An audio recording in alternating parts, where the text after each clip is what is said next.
This is the Pooja and Gurdeep podcast. From 98.1 CHFI Studios in Toronto, Canada. Hey Toronto, this is Ed Sheeran. This is Kelly Clarkson. Hi, this is Bryan Adams. This is Adele. This is Madonna. It's Michael Bublé, and you're listening to the Pooja and Gurdeep Show. It's fun. They're amazing. So where are we on the Toronto Blue Jays? It's been like 5 days now since we lost Game 7 of the World Series. How are we feeling? Are you recovered? How are you emotionally? I'm actually just pretending like it didn't happen. Oh, you're in denial. Yeah, I think that's just, I don't think about it. I don't talk about it. Okay. I don't even click on anything on my Instagram anymore. Like anything that is fed to me, I don't even open it. I hear you, and I want you to go through your process, but I regret to inform you, you're still stuck in stage 1. Really? Of 5 stages of grief. Dear. Stage 1 is denial. You're stuck in stage 1. I'm a little surprised to hear that. Why? Have you come a lot farther? I have. Okay.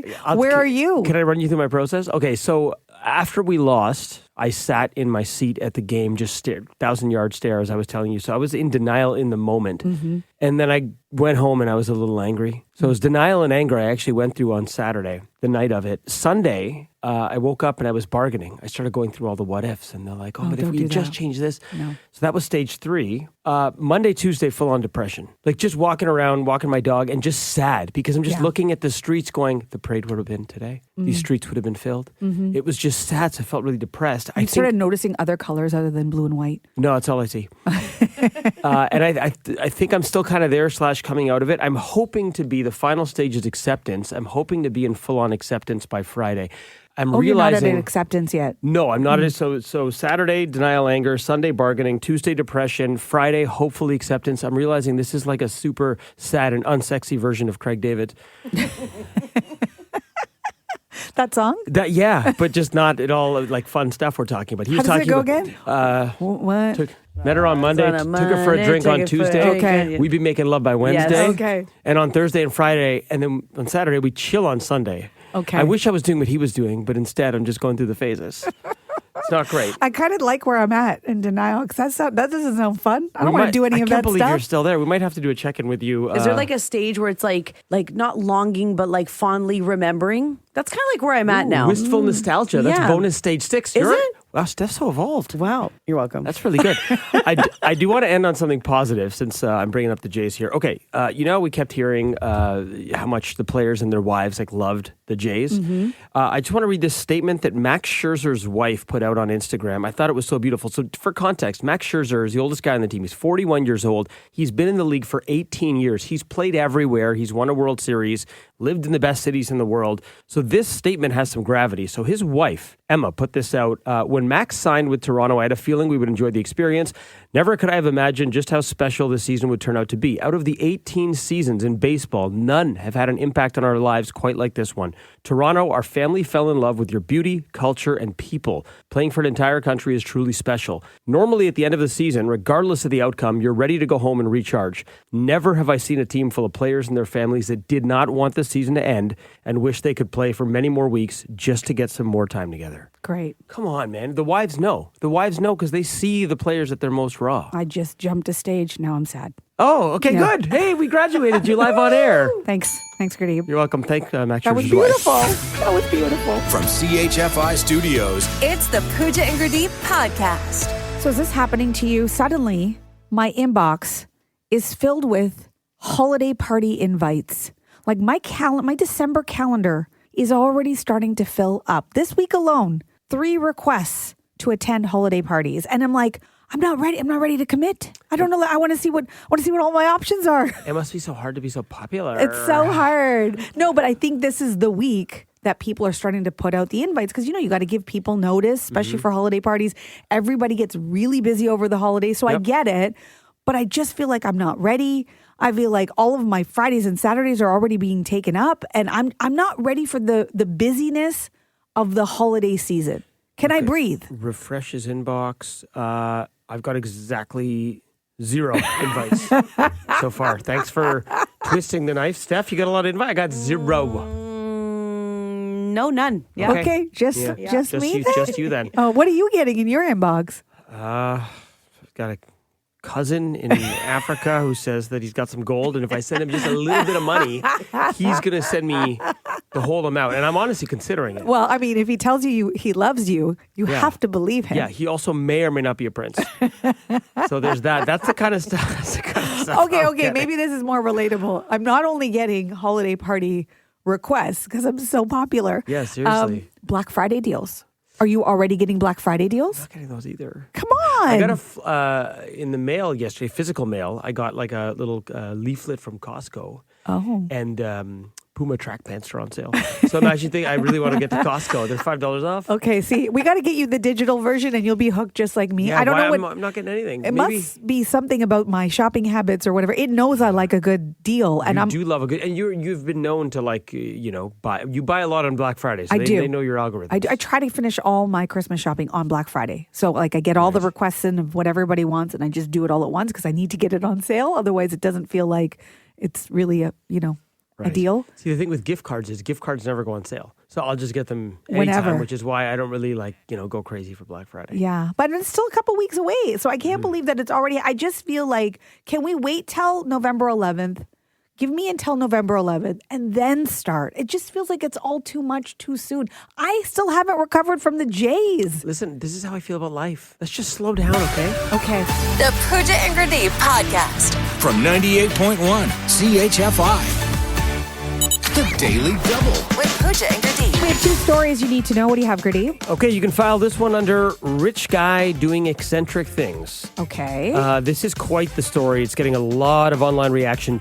Tom Brady, arguably the greatest football player of all time, retired, now broadcaster, revealed this week that he cloned his dog. Huh? Yeah. So his new dog, Junie, is actually a clone of his deceased dog, Lua, who passed away in 2023. He used a company called Colossal that pulled blood from Lua before she passed and used it to clone his new dog, Junie. Is this for real? It is real. It's worth noting, Brady has invested in Colossal, this cloning company. He's invested in a million things, this guy. So my take is that I think this is a way, it's not a stunt because it's a dog that he's caring for and loving for, but I think it's a way to raise brand awareness and get the name Colossal out there. I mean, all media outlets are talking about it. We're talking about it. Right. I'd never heard of Colossal before this. Critics are going to say he's weird. He should have just adopted a shelter animal. There's lots of shelter animals in need. Why are you cloning dogs? I say I'm okay with it. If I could afford to clone Coffee the Pooch and have her around forever with me in some form, I would. Can I afford it? No. Online estimates suggest it would cost between $70,000 and $100,000 Canadian to clone your dog. And some would argue that there's no amount of money that would, stop you from having your pet live forever, right? Like you can see how tempting this might be. Listen, if there's a world where this becomes more normal and the price comes down, I'm not saying I would never do it. I don't know. I feel like, are we already there? It's weird, but also like coffee forever? Yeah. What do you got, Pooch? Okay, so Netflix is now out with a new feature that's going to make streaming a lot more interactive. Okay, so they are branching out into immersive and interactive experiences, starting with real-time voting. What? Okay, yeah.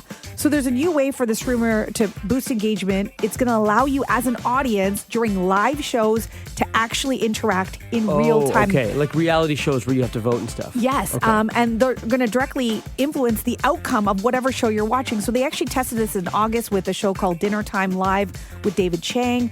Now they're going to roll it out because it was a success to Star Search. Remember Star Search? I do. It's back after 20 years on Netflix, and then you're going to actually be able to determine who moves on to the next round. So you have to obviously be watching it as it's happening. You can't rewind or any of those things. But, this way you're part of the story. You influence the storyline. You're immersed in it. And I guess we're going to start to see more and more of this with other shows. This is cool, but I feel like I was doing this via call-in in the 90s with a little show on Much Music called Combat Day Clips. 75 cents of my parents' money to vote for which music video I liked better. It's all the same stuff, just wrapped in different packaging. From CHFI Studios, It's the Pooja and Gurdeep podcast. My daughter, Sia, who's 3 years old, she goes to preschool. Her teacher pulled me aside and said, "We need your help. It's Science Month. November is Science Month, and we would like you to come in to the class and teach the kids science. Oh no! Is it like when you teach us science here and you say a lot of like words, chemical words that none of us understand, including you? Yes, I actually started laughing when she asked me. She's like, you don't have to, but I came in for Diwali, and they're like, Yeah. she's like, the kids really liked you. They really Backed loved by what you did. popular demand. So, and then she said that, and then of course that puts more pressure. Of course now I have to come back. But I laughed because I said to her, listen, I'm not your science or math girl. Like I'm not the one. But they're 3. Like you could probably just like clap your hands together and be like, "Ooh, Science. yeah." I guess, but even it's intimidating to me because like they're these young minds who are trying to get excited about science, and I want to be the one to like be the gateway, but I don't know anything about science. There's probably some super simple science experiments you could do, like even just like show them, like, I don't know, put a little bit of oil in water and show how oil and water separate. Like, oh, why does the oil go to the top? Oh, the classic baking soda and vinegar. Yeah. Volcano. But Like, I feel that's like fun. haven't the kids already seen that? Like been there, done that? Because this is also my problem. I can't just show up and do anything. They haven't seen or done anything. They're 3. I know, but I got to show up and I got to be like the best. I want to be the one who goes and gives them an experiment, and then they're like, they go home and they tell their parents about it, and then the other parents are like, "Ooh, CS Mom's so fun." If they see a volcano erupting with baking soda and vinegar, you don't think they're going to tell their parents about that? Also, settle down, Bill Nye. You don't have to blow their pants off. Like, Well, they're there's 3. There's 24 kids in the class, and so it's not like it can't be the kind of thing where I'm just doing a presentation. Like I want it to be interactive, so I can't give everybody a volcano. It's got to be something that they can all do. That they can get into. It's like for Diwali, I gave them, a craft to do, and they each got their own. And then I got to walk around each, student's desk and sit down and talk to them. And so there was like a lot of interaction. I want to do the same thing this time. I want you to download this app. It's called ChatGPT. Say, I need science experiments for 3-year-olds, and I bet it'll have a bunch of super easy things you can do with stuff you already have around the house. Yeah, but with my luck, ChatGPT, you can't trust the sources, and then I'll just like buy all the ingredients, and then it won't work, and then the kids will be like, Well, you're going to test it out before you go. They'll You're be not like, going to do "You it for the suck." first time. The kids start heckling you. They're like, boo. Yeah, boo. See, his mom sucks. They're like, Jimmy's mom was better, right? Like, okay, help me out. If you have done this, or you know of a simple experiment that's maybe worked with your kids, your grandkids, or maybe you're a teacher and you got a really good one, text us at 981-981, because I am totally going to copy whatever you tell me to do and like copy and paste. Keep in mind, it's for 3-year-olds, right? So know the audience. Why don't you pull a rabbit out of a hat? Oh, wait, no, that's magician. Never mind. Something different. Thank you so much. So many great suggestions at 981-981, including this one: a homemade lava lamp, water, oil, food, coloring. Sorry. Food. They're like some food bits. Perhaps I should teach them how to read. Maybe that. Okay. Water, oil, food coloring, and then a denture tab. The denture starts to fizz because the oil and food coloring start to move. Ooh, that sounds fun. Okay. Maybe I like give that. everybody a little mason jar to do it or something. That could work. Lori Lampsa texted in saying, good morning. As a kindergarten teacher for 15 years, the thought of a parent coming in to do individual experiments with my students is sending me. And then she sent a laugh emoji. Is that a good thing or I a guess bad that means thing? this is unusual. This is an unusual ask. Oh, really? For you to come in and do a science experiment for a bunch of, people who are 3. I think like it's really great at their school. They really encourage parents to like come in, be involved, watch the kids. Like I could literally come in any day of the week. Like they're happy for us to come in and like read, and just parents do this all the time. Yeah. And so I appreciate it. Okay. I'm getting to know the kids as well, so it's really nice. I want to read one more real quick here. Cleaning hands. This is from Clayton Paul. He says, cleaning hands experiment. Bowl of water and black pepper. Show your hand in the bowl and then add soap, showing it push the pepper away. Pretty cool. That one seems simple. Yeah. Okay. There you go. Thank you for all of your And you're getting them to suggestions. clean their hands. 2 birds, 1 stone, I because love kids are this. filthy. I'm going to make a list, and then I'm going to check it twice, and then I'll see which one I pick. Thanks for all your suggestions. Keep them coming at 981-981. The Pooja and Gurdeep Podcast.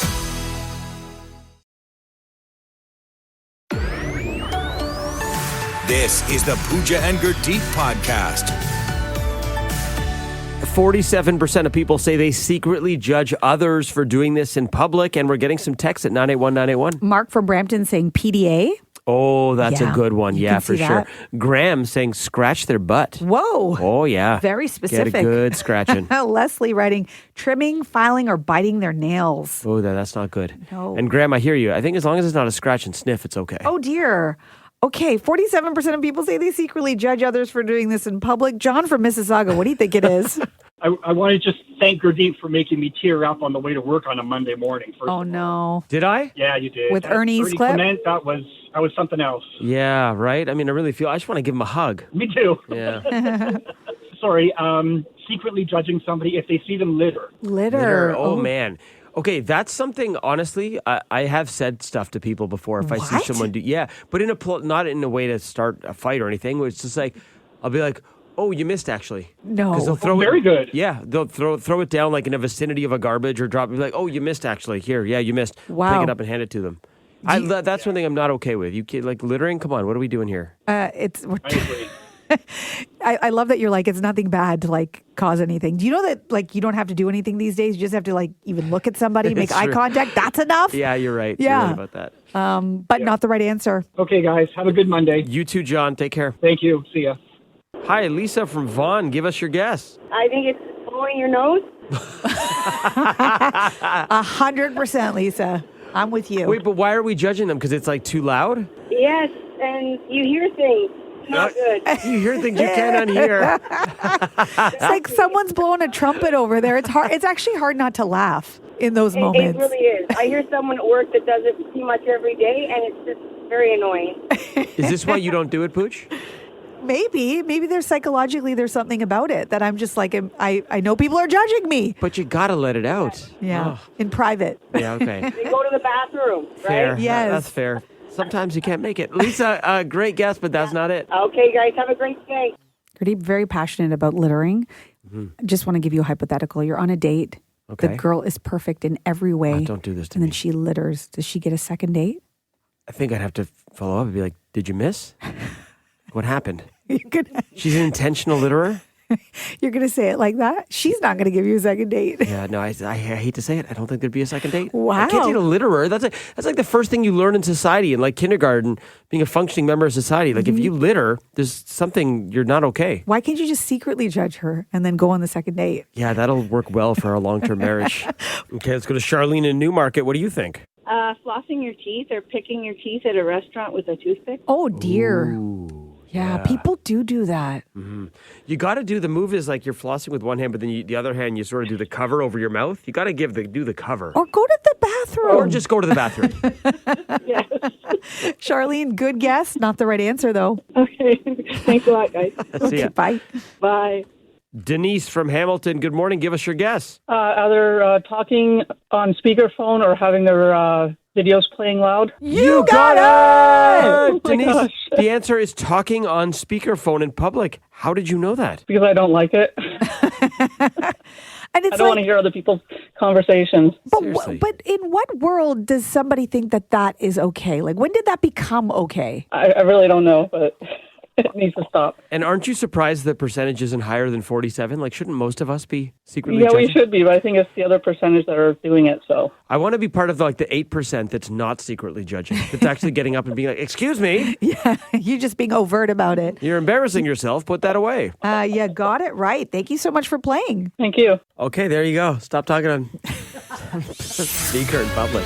From CHFI Studios, It's the Pooja and Gurdeep podcast the Daily Double. with Pooja and Gurdeep. We have two stories you need to know. What do you have, Gurdeep? It is amazing the 180 that the Blue Jays public perception has experienced. So if you go back a year ago, less than a year ago, even like to May of this year, most Jays fans were calling for President Mark Shapiro and GM Ross Atkins to be fired. What? Because they've had like 9 years with this team. The Jays were coming off a last place finish. The season started very poorly. People forget that.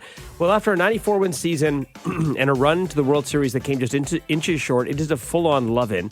Mark Shapiro, the president, penned a letter to the fans on social media yesterday. I'm going to read you some of it. Quote, "This begins and must begin with a simple but heartfelt thank you. Thank you to our fans, the best in baseball. You traveled great distances to support us, filling our ballpark at home and supporting us at stadiums on the road. You gathered around screens and radios from thousands of kilometers away. We heard you, we felt you. I've never been prouder to be a Blue Jay and never more determined to deliver more memories, moments, and celebrations that bind us together as a team, one country, one fan base. Even now, the sting of falling short remains. The ache comes from our shared desire to bring you and all of Canada the World Series championship you so richly deserve. We'll put that disappointment as fuel to what comes next. The pursuit continues with even greater resolve." end quote. Shapiro now expected to sign an extension with the Blue Jays. Free agency opens today, and the big question, Bo Bichette, will he stay? Will he go? Okay, well, if you are still parting your hair on the side and wearing skinny jeans, you already know that Gen Z thinks you're so out of fashion. Well, now they're coming for your sunglasses. Huh? Yeah, so if you own a pair of the classic Wayfarers, think James Dean, the Beatles, Bob Dylan, Ray-Ban makes them. They're like that classic look, right? Like the round? No, they're more like sort of like a trapezoid. Okay. Oh, I think I know what you're talking about. Yeah. They were introduced in 1952, and they are now out of fashion, according to Gen Z.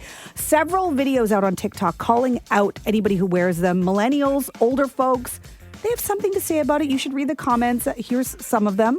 They came for our ankle socks. Fine. They came for our skinny jeans. Fine. But I think this is where we take a stand. I am not prepared to go out and buy rainbow Oakleys. Another comment here. Wayfarers have been a classic for 70 years. So disrespectfully, Gen Z, take a seat. Why are they so obsessed with supposedly reinventing everything and then shaming everyone at the same time? And one more here. I think that Gen Z hasn't been alive long enough to know how much this iconic sunglass has had a style and such a history. So what are they wearing instead, if you're wondering, if you want to follow the trends? Oakleys and wraparound Shield 90s sunglasses from back in the day. Think Y2K, those were style so glasses. high school. Yeah. They're donning the slim oval frames that were seen in the early 2000s. They're also wearing non-tinted sunglasses, also the colored lenses. That's back. I don't know, Gen Z. Don't come from a trapezoids. Don't do it. The Pooja and Gurdeep podcast. From 98.1 CHFI. This one's hard to believe, but it's actually true. New Yorkers are making serious money. Think close to $1 million for reporting on bad drivers. Okay, now we should say that's just the upper echelon top reporters that are doing this. Most people aren't making that much. But I think the people that have dedicated themselves to basically doing this full time, to snitching on people who are doing illegal things like illegal parking or double parking or things like that, are making money off this. The city has incentivized this. Yeah, there's potential for it to be up to $1 million. This is all because of a city program in New York where citizens do get a cut of the fines, but they have to be the ones to report it. And of course, I immediately go to Toronto. Just driving around, you could have the shortest commute, you could have the longest commute. How many infractions on your commute to work do you witness yourself from, parking in bike lanes, speeding through school zones, making illegal left turns? Like the list is long. And it's about to get worse with snow because you get things like big trucks blocking streetcar tracks, double parking, people, all kinds of stuff. I love this city. That's my disclaimer from what I'm about to say. I love this city, but man, Toronto has some bad drivers, worse drivers than I've seen anywhere. It's bad. This city has horrible drivers. So would you do this to make some extra side scratch? And here's how much we're talking about. So even if you're not doing this as a full-time job like some of these top earners in New York who made almost $1 million, the way this works is citizens get between 25 to 50% of the fines, depending on who you file it with. Okay. And the fines, again, this is New York. I know it's different here in Toronto, hypothetically. But the fines in New York range from $350 to $2,000 US. So let's just kind of cut that down the middle and say you report someone and the fine is $1,000. You're getting up to $500 of that fine. So $500 to the city or the Department of Environmental Protection and the other $500 to you. That's a lot of money. Like a 50-50. It's almost like a 50-50. So then how much, just do the math for me, in order to make a living? If you wanted to make $1 million and the average amount you were taking home per fine reported is $1,000, you'd need to do that 1,000 times to make $1 million. But even if you these guys clearly are doing this full time probably. They're probably out 12 hours a day, 365. Even if you're side hustling on this and spending a couple hours a day doing this, around rush hour, you could probably make some pretty good money. Okay. So would you do this? I guess is the question. Like, I'm going to ask you. If this was an option in Toronto. Yeah. Okay. Would you snitch for cash? That's simple. I wouldn't go out of my way to do it. I just don't have the time. But if I was out downtown doing things, whatever, going to the barbers, and I saw someone who was doing something, and I see it, I'm like, I'll report that if I'm going to make like $500. Really? Sure, why not? I don't think I bad could drivers, do it. man, they don't deserve to be rewarded. I don't think I could do it. I don't Why think not? I could do But it. you're such a goody two shoes. Wouldn't you like to report someone? I know, who's- but like I'm the goody two shoes. I don't expect you to be. I don't have that expectation of people. I'm like, okay, whatever. Like how I've done it. I've put my blinkers on every now and then, and ran in to get something that I shouldn't. I should have went and parked properly. I've done it. and if I saw you doing that, I'd call it in. Yes, I'd be like, you hey, would. that's Pooja's car. Give me that 500. I don't encourage the behavior, but I'm not going to go out of my way to snitch on you. I'm not going to do it. Okay, well, listen, everyone's hurting for a buck these days. If you could make quick cash by reporting traffic rule breakers, if this was a thing in Toronto, would you snitch? Would you do it? And you have a lot to say about this on our text line, getting a lot of calls as well. Let's go to Matthew in Toronto. What do you think? Absolutely. How come? Toronto traffic is bad, man, and it affects us all. Plus, if I could get some additional scratch, as you said, then I would definitely do it. I wouldn't go out of my way, but I don't think I would have to go out of my way. I could probably report like 5 or 6 on the way to work in the morning. It's so true, Like, think about it. Even if you're reporting like one a month, Yeah. and each worth $1,000, let's say, for round number's sake, 12 grand a year. That's like vacation budget plus like Christmas gift budget. Plus, like that's a couple things. Mortgage plus everything. Yeah. Everything, man. Like Yeah. that's 100%. Thanks for the call, Matthew. Appreciate you, buddy. Have a good day, buddy. Text coming in as well. Always include your name and where you're from so we can shout you out. This one says, I live in Brampton. I could make my yearly salary in a day doing that. Wow. Does that mean drivers are especially bad in Brampton? Because I feel like they're bad everywhere. I think they're bad everywhere. Yeah. Marius from Newmarket writing, good morning. I will only do it if I consider myself an example, which I'm not. Let's be honest. Nobody obeys 100% for the traffic rules. We are all flawed human beings. We're not all perfect drivers. That's a very honest take, Marius. We appreciate that. You're looking in the mirror for that one. Okay. Anonymous, what do you say?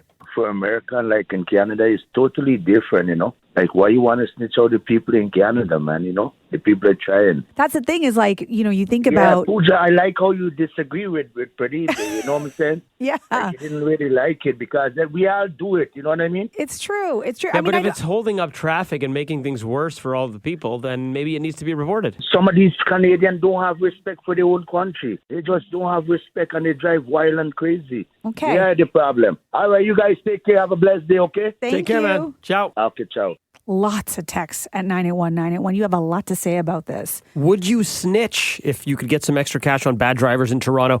Adam Park texting in saying, I absolutely would. I would quit my 9 to 5 and spend my days walking around town reporting the crazy drivers around here. I think I'd make more money than doing that than winning the lottery. He's got Park in his last name. He was like meant to do this. He was born to do this. This is true. His middle name's 3-point turn. Another quick text here. Roya writing, I'd snitch for free. Roya, you so crazy. We love Roya from Curtis. Would you snitch on traffic violators and rule breakers if you could make some extra cash? This is a real thing in New York, and I'm like, bring it to Toronto, man. What do you think about this? Let's go to Suzanne in Toronto. Absolutely. Tell us why. Because there are so many idiots on the road that are breaking the law all the time, and they're never caught. And they're endangering other people. There's accidents. Every single morning you hear 5, 6, 7, 10, 12 accidents. It's ridiculous. Yeah, and if there's a way that, maybe this would be enough to deter people from doing that because they know there's people watching them and they could snitch on them. So maybe we just have a better society. It's like Absolutely. It's like a citizen's arrest, but with like traffic violations. I like it. We're all the police. And you're anonymous. Nobody will ever know. As soon as people see a police car, everything falls into place. I love it. Okay, yeah, Suzanne, I'm with you on this one. Thanks for the call. Thank you. I feel like Suzanne was in her car as she was ranting about that. Absolutely. Because can you blame her when you're on Toronto streets? She also dropped in a 6'7". She was did. doing the thing with her hands. She did. Yeah. So many texts at 981-981. I'm going to read this one from Sarah in Toronto. I wouldn't snitch, but I'd encourage other people to do it. If people know that they can't get away with things easy, they may not do it very often. So I like this. Sarah's like, I'm not going to bother to do it. Yeah. But if you want to go ahead and do it, that's okay. Thanks for all your calls and texts. From CHFI Studios, It's the Pooja and Gurdeep podcast. the Pooja and Gurdeep Show presents. You're doing it wrong. Oh, you haven't been doing things wrong for a very long time, but I'm here to remind you. You broke my streak. What you're doing wrong is boiling pasta. Oh, here we go. Okay. Haven't we known how to boil pasta for ages now? I mean, we've all been doing it wrong for so long, including myself. So most of us just, boil the pasta, boil the water. You know, we have an Italian in this room, Are all the right? Italians doing it wrong? Yeah. Yeah.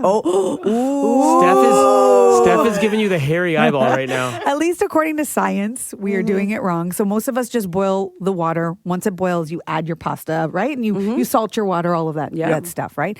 You're not supposed to add olive oil or any oil. Some people do, though, but don't. No. Okay, so we know that. What science is saying is that if you want the perfect pasta, you want it to be al dente and you want to cook it faster, put it in before you even turn the heat on. So you put it into the cold water, then you turn on the heat. You're not making ramen noodles. And then it slowly cooks, but it cooks faster, but it's just sort of cooking as the water is heating up and getting to a boil. It's called the cold start method. It's been tested by chefs. It's been tested over and over again. Italian and it's better for al dente pasta? They do say that you can cut your cook time by 45% and you will get perfect pasta. Now, there are some exceptions. You can't do this with fresh pasta because it doesn't work as well. And you can't do it with anything that's filled, like any pasta that's filled with anything. And they do say that use less water when you go to boil it. So then your water's more starchy. So that when you add that to your sauce later, you get that creamier, yummier taste because it's more starchy. Okay, but this is throwing off my timelines because I know when the water boils and I throw in my pasta, I know how long I want to leave it in for. If you're putting it when it's cold, when do you know when to stop it? Yeah, this is not for the novice person. Wow. You have to. I was going to say, you make you're doing it wrongs more difficult. Yeah. Because it's so much easier to just wait for the pasta to boil like old school and just I guess do if it you're the right way. impatient and you still want perfect pasta, but you're impatient, this is the way to do it. But now, like the instructions on the back of the pasta that tell you how long, that's out the window now, right? Because you're not doing instructions. I'm an instructions guy. Yeah, this is like you literally would have to just like test it. You have to test as it's starting to boil if it's where you want it to be. That's not time consuming? Well, it's still less time than I know, but now you waiting get to for it to babysit boil. it. You do. You do have to babysit it. I guess until you do it a few times and then you get the flow. Yes. I mean, listen, I would try it because if I can make tastier al dente pasta, I'll give that a shot. But I don't know. I need basic instructions. Yeah. And then you're like, how much is a little water? Like, there's too many specifics. And are we still salting the water? You're still salting the water. Still doing everything the same. The only thing is it's the cold start method. They're doing it and wrong. some chefs swear by it. Am I still eating it with a fork and putting it on a plate, or has that changed too? Of course you're doing that wrong. Is it still pasta? All right, try it. And if you've done this before, text us at 981-981 and give us some feedback. Also, if you're Italian, we're very sorry. Yes, I apologize. The Pooja and Gurdeep podcast. From 98.1 CHFI. The Daily Double. With Pooja and Gurdeep. We got two stories you need to know. What do you have, Gurdeep? Well, I was very happy to wake up to this news. Remember how we kept hearing how much all the Blue Jays players loved each other and loved playing in Toronto? Sometimes players just say that. Turns out it was not just empty platitudes. Shane Bieber has stepped up and put his money where his mouth is. He has said no thanks to the lure of free agency. Free agency. He could be a free agent tomorrow and go to the highest bidder on the open market amongst 30 teams. Instead, he has opted in for his one-year player option for 2026 for $16 million. So he's still getting a lot of money. Yeah. Probably could have got more on the open market. And he's backing up what he said after the season, which is, quote, "This group is unlike any that I've ever been a part of. There's a sentiment that we all kind of share personally. There's a lot of love in this room," end quote. So I know we're sad that Jason win the World Series, but looking ahead, the rotation for next year looking very good already. Kevin Gossman is back for one more year. Trey Savage is a kid. He's back. And Shane Bieber all now locked up. So our top three looking very sexy. Free agents remaining. Bill Bichette's the big one. We really hope we can sign him. Max Scherzer, he's 41. I don't know, probably won't be back. Pitcher Chris Bassett, pitcher Sir Anthony Dominguez, Ty France, and Isaiah Kiner-Falefa. It all happens fast, Pooch. Free agency opens tomorrow. Oh, wow. And for this generation now that is into baseball, they're looking forward to next season. I'm right? already pumped just knowing that these are our top three pitchers. I'm like, let's go. Let's start the season. I like that. What do you Okay, got? so if you ask ChatGPT questions, which a lot of us do, we use it, there is something you can no longer ask it. Any guesses? No, you can't ask it whether you're ever gonna find your true love or if like hot dog is a sandwich. You can't ask it those questions anymore. No, I'm kidding. You can still ask So it there's that. something that they've programmed it now that it won't respond to. Yes. Oh, no. Okay. What is it? They just resigned their role as our qualified or unqualified Therapist, doctors, lawyers, financial planners. Thank goodness they updated their policies to curb personalized advice for medical, financial, legal questions. Instead, it will now prompt you to consult with a licensed professional. So if you have a cough and you ask like, oh, what should I do? What do you think I have? It will just tell you to seek professional help, which is great. And, it doesn't want to be liable for mistakes. In fact, they have had a couple of cases now. A recent Leger poll found that 52% of Canadians rely on AI for financial guidance. 52%. 36% for health advice, 31% for legal help. And last month, a Canadian man was fined for inadvertently including AI hallucinations as part of his legal defense. Don't do that. Check your sources. On the healthcare side, a University of Waterloo study found that ChatGPT answered medical diagnostic questions incorrectly nearly 2/3 of the time. So hopefully this is going to become industry standard. And for now, I guess doctors and lawyers don't have to worry about AI replacing them. Dr. ChatGPT no more. Does this mean I have to make an actual appointment with my GP? See, I would love to. I've been asking ChatGPT for medical advice. I can't get an appointment with my GP until July. Oh, that's for another day. That's a whole other topic. From CHFI Studios, It's the Pooja and Gurdeep podcast. Okay, so 4 of us are back in studio today. Pooj, Steph, myself, and Chris. Chris wasn't with us the last couple of days because we got a text on our group chat that you injured yourself. Was this Monday morning? Yes. I'm sorry. I'm just hesitating because I'm going back to that moment. But yeah, I was, it was 2 a.m. and it was, my dog unexpectedly woke me up. He usually sleeps through the night. Shout out Ozzy. We love you so much. Ozzy's listening, obviously. Yep, he listens. I leave the radio on for him. Anyways, I was being lazy. It was 2 a.m. The clocks had changed. It was 2 a.m. So it was pretty dark out regardless. But I didn't turn the stairwell light on to go downstairs to let out Ozzy. I just thought, let's just do this super quick. Anyways, I missed the first step. Took a tumble, fell down 6 stairs onto our landing, grabbed the railing so I wouldn't continue falling down the other stairs.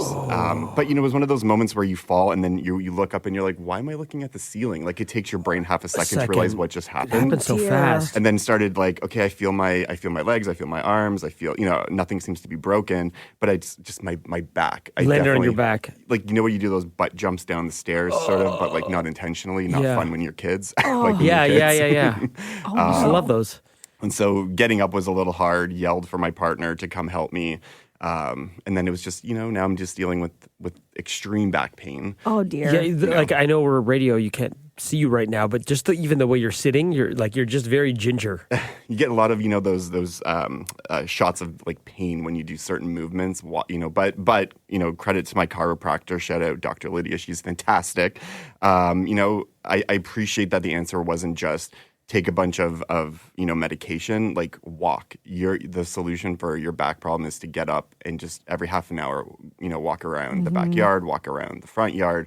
And, it's 2 days later, I seem to be improving. And thank goodness, Ozzy, your dog, normally when you go down the stairs, you're carrying Ozzy to take him out. Yes, he's a senior citizen and he requires being lifted. But for some reason on this day, you didn't pick him up. And thank goodness you didn't, because if you fell, you would have fallen with Ozzy in your arms. Yes, and just let the record show I was going to pick him up, but I was going to walk down a few stairs and then grab him so I didn't have to bend over as much. But I didn't get to that because that's where the accident happened. So yes, but very lucky I didn't have Ozzy in my hands. Big time. Because this would have been 10 times worse. We would have both been on recovery. A reminder that if you're up early listening to the show, lights are out. Turn the lights on if you're going downstairs. And to add insult to injury, this happened on your birthday. Oh, yeah. Happy birthday, buddy. I got the day off. Hey! All right, not all is lost. The Pooja and Gurdeep podcast. From 98.1 CHFI. The Daily Double. With Pooja and Gurdeep. We have 2 stories you need to know. What do you have, Gurdeep? Okay, so the boys of summer are done. We know that, right? And just like that, the first snowfall of the season is coming. What? Yeah. To a One has backyard nothing near to do you. with the other. Yeah, I know. Well, no, it's just so jarring that the boys of summer just wrapped up on Saturday, and now we're getting it's so true. the first snowfall. I know the boys of summer played to November 1st, which is unusual. So we could get snow as early as Monday, which is November 10th. Right now, they are saying 1 to 3 centimeters could be in the forecast. Wind chill could drop below 0. This would be Monday overnight into Tuesday morning. So it would be Tuesday morning. 1 to 3 centimeters. You're not talking like flurries? 1 to 3 centimeters. Is it accumulating? Yeah. And now listen, this is a week away. What have I always said about forecasts that are more than 3 days away? You don't really trust them. Anything more than a 3-day forecast, you don't really trust it. It's true. So it could change. We've already had a few frost warnings that you might have felt and seen if you're up early like us over the last few weeks. De-icing of planes has already started at Pearson, and it's probably a good reminder for everybody. Snow tires. Oh, yeah. This is when you kind of want to start making your appointments. If you wait till December, it's too busy. So I'm going to make mine for probably the next couple of weeks. Thank you for that reminder. What do you got? So it turns out that you and I didn't win the 50-50 jackpot. Yeah, we're splitting zero. We're splitting zero. And chances are, unless your name is Eric and you live in Oshawa, you also didn't win the jackpot. As you know, the World Series jackpot, it raked in over $50 million worth of 50-50 raffle ticket sales, smashing the previous baseball record. So 50% of that total went to the Jays Care Foundation, which, by the way, if you don't know what they do, they focus on helping kids of all backgrounds and abilities play baseball and other sports and recreational activities. So the remaining $25 million went to Eric, okay? Eric with an A. Eric. Yeah, Eric with an A. Congrats on your $25 million if you're listening. Man. That's more money than any Blue Jays player made this season, with the exception of Vladdy, of course. Yeah, of course. Of course. He's Vladdy. And if you Google Eric, if you put an A-R-I-C, because that's how he spells it, you know how Google gives you their suggested searches? Yeah. Everyone is looking up Eric Who from this guy Oshawa. is. They're like, Eric from Oshawa, Eric 50-50, Eric winner. What does Eric do? All this stuff. People are like, is Eric single? Yes, all the things. My God. I will tell you my little bit of research because I was also curious. Yeah. I think he's either a dental hygienist or a travel agent, at least according to Google. Or at least he was up until he got this phone call yesterday. Yes. He's probably tendered his resignation. Can you imagine it's around 10 a.m. yesterday and your phone rings and it says Jays Care Foundation and you pick up and it's Joe Carter going, yeah, is this Eric? Oh, my There's God. $25 million. I would be literally shaking. Thanks for listening to the Pooja and Gurdeep podcast. Listen to Pooja and Gurdeep live weekday mornings from 5 to 9. Only on 98.1 CHFI. Toronto's perfect music mix.